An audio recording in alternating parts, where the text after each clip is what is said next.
The year was 1865, and the nation was still reeling from the aftermath of the Civil War. Back east, people were rebuilding lives shattered by years of bloodshed. But out west, the land was wild, untamed, and brimming with promise for those brave enough to claim it. Rebecca and Matthew were two of those dreamers. The Oregon Trail was their path to a new beginning, far from the chaos and sorrow of the war. But the frontier is a hard place, and it has little patience for hope or dreams.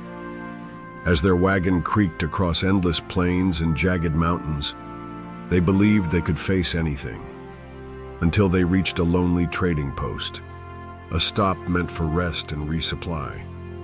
Instead, it became the end of everything Rebecca thought she knew. They rolled into the trading post at dusk. It was the kind of place that looked temporary, but had been there long enough for the wood to fade gray.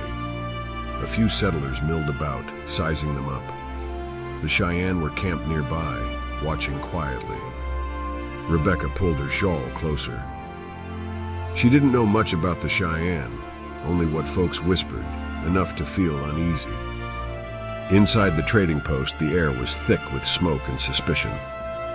Men leaned on the bar, their voices low and clipped. Tensions flared quickly, a harsh word here, an accusatory glance there. Then came the sound of a rifle cocking. "Get out of here," someone barked. A Cheyenne man stepped forward, his hands raised in protest, but it was too late. The first shot rang out, and then chaos erupted. Guns flashed, men shouted, and Rebecca ducked for cover as the room filled with smoke and screams. The acrid smell of gunpowder stung her nose, and the sound of splintering wood filled her ears. She saw Matthew lunge toward her, but before he could reach her, he crumpled to the ground, clutching his chest. "No!" Rebecca screamed, crawling toward him through the melee. Bullets whizzed past her head, but all she could see was Matthew, his face pale and twisted in pain. She cradled his head in her hands as he gasped for air. His eyes met hers for one agonizing moment, before they closed forever. She couldn't stay, not here where every inch of ground was soaked in grief. With Matthew's blood still on her hands, she gathered what little she could carry and walked out into the wilderness, the weight of her loss pressing down on her like the cold night sky. In the days that followed, she found herself haunted by that look. Every shadow seemed to carry his voice, his laughter, the dreams they had shared. She clung to the memories even as they tore her apart. The wilderness was unforgiving. Rebecca faced her first real challenge just a few days after leaving the trading post. A storm rolled in without warning, the wind howling through the trees and snow blinding her path. She stumbled over roots and rocks, her breath coming in ragged gasps as she fought to stay upright. Just as she thought she couldn't go on, she found him, a figure slumped against a tree, blood staining the earth beneath him. He was Cheyenne. Her heart pounded as fear and instinct battled within her. Everything she'd been told said to run, but something made her stay. She approached cautiously, her voice shaky. "Can you hear me?" His eyes fluttered open, and for a moment, they just stared at each other. Then he spoke, his words low and strained, in a language she didn't understand. But his tone, it wasn't threatening, it was pleading. Rebecca worked quickly, tearing strips from her petticoat to bandage his wounds. He winced but didn't fight her. When she was done, he gave a small nod of thanks. That was the beginning. Days later, their path brought them to a river, swollen from the recent storm. The icy water churned violently, and the sound of the rapids filled Rebecca with dread.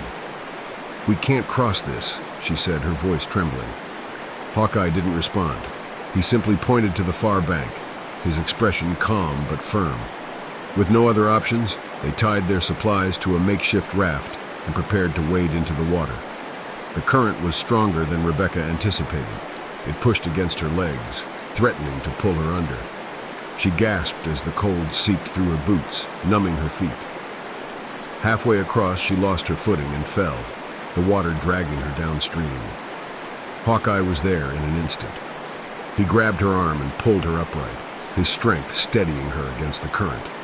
Together, they made it to the other side, collapsing on the muddy bank, soaked and shivering. Rebecca looked at Hawkeye, her breath coming in short gasps. "I thought I was done for," she admitted. Hawkeye's lips twitched in the faintest of smiles. "Strong," he said simply, tapping his chest. "Here." Later, as they trudged through the dense woods, a new threat emerged. The sound of cracking branches made Rebecca freeze. She turned slowly to see a massive bear lumbering into their path, its eyes locked on them. "Don't move," Hawkeye whispered, holding up a hand. He slowly reached for his bow, knocking an arrow with practiced precision.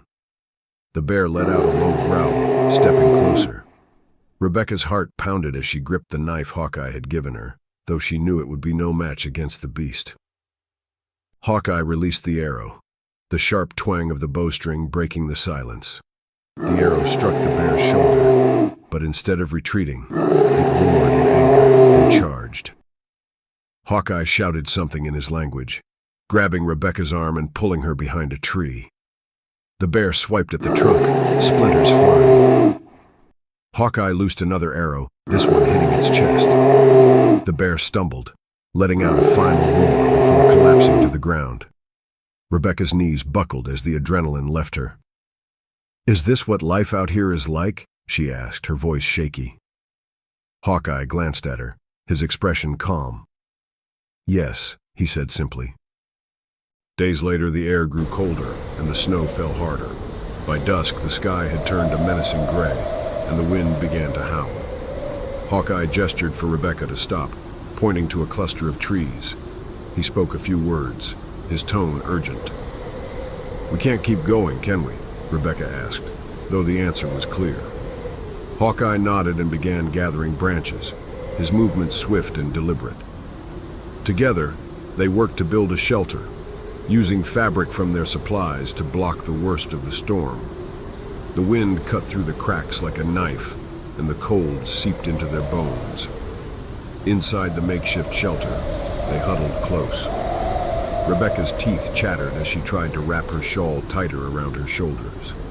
Hawkeye removed his fur-lined cloak and draped it over her. "No," she protested, her voice trembling. "You'll freeze." Hawkeye shook his head, his expression calm. He tapped his chest. "Strong," he said simply. Rebecca stared at him, her eyes welling with tears. "You keep saying that," she whispered, "but I'm not. I'm not strong." Hawkeye met her gaze, his voice low and steady as he replied in his language. She didn't understand the words, but the way he spoke made her believe him. For the first time in weeks, she felt a spark of warmth, not just from the cloak, but from the quiet strength he shared with her. The bandits came at dusk, 3 rough-looking men, armed and desperate. Hawkeye spotted their tracks hours earlier, his expression grim as he led Rebecca deeper into the woods. But the men were relentless. By the time they appeared, Rebecca and Hawkeye had nowhere left to run. "Hand over what you've got," the leader sneered, his gun aimed squarely at Hawkeye. "And maybe we'll let you live." Rebecca's hands shook as she stepped forward, her voice trembling but steady. "We don't have anything worth taking." The man laughed. "That's where you're wrong, sweetheart." Before she could respond, Hawkeye lunged forward, knocking the gun aside. The crack of the shot echoed through the trees as the 2 men grappled. Another bandit charged toward Rebecca, but she swung a heavy branch, catching him across the jaw. He fell to the ground, cursing. The fight ended as quickly as it began. Hawkeye stood over the leader, his knife at the man's throat. His voice was calm, but deadly as he spoke in his language. The meaning was clear. Leave, or you won't walk away. The men scrambled to their feet and disappeared into the woods, their curses fading into the distance. Rebecca's chest heaved as she tried to catch her breath. Hawkeye turned to her, his eyes scanning her for injuries. She managed a shaky smile. "I never thought I'd stand up to a man like that," she admitted. "Matthew would have been proud of me, I think." The time came for Rebecca to move on. Standing at the edge of the forest, she hesitated. "I don't want to leave," she whispered, her voice breaking. Hawkeye didn't reply with words. Instead, he placed a hand over her heart, then his own, a silent promise that their bond would remain. As she turned to leave, tears blurred her vision, but she didn't stop. She wasn't the same woman who had started this journey. She was stronger now, not just because she had survived, but because of the man who had walked with her through the wilderness. The trail west was never easy. It was a place where dreams were tested, where the land itself seemed to challenge those brave enough to cross it. For Rebecca, the journey wasn't just about reaching a new home. It was about discovering the strength she didn't know she had. Out there in the wilderness, she lost everything she thought she couldn't live without. But she gained something far greater: resilience, trust, and a bond that defied the world's expectations. Hawkeye wasn't supposed to be an ally, yet together they faced the unforgiving frontier, forging a connection built on survival and mutual respect. Their story is a reminder that even in the harshest of places, even when the odds are stacked against us, there's something inside us that refuses to give up. And sometimes, it's the people we least expect who help us find that strength. Rebecca's journey didn't end when she left those mountains. With every step she took toward a new life, she carried the lessons of survival and trust that she had learned in the snow, the storms, and the silence of the wilderness. So, what do we take from this tale? Maybe it's this: the frontier wasn't just a place, it was a test of will. And for those who dared to face it, the rewards weren't just land or riches, but the unshakable knowledge that they had endured. They had survived. If this story moved you, don't forget to like, subscribe, and share your thoughts in the comments. Because stories like this, of resilience, trust, and survival, deserve to be shared.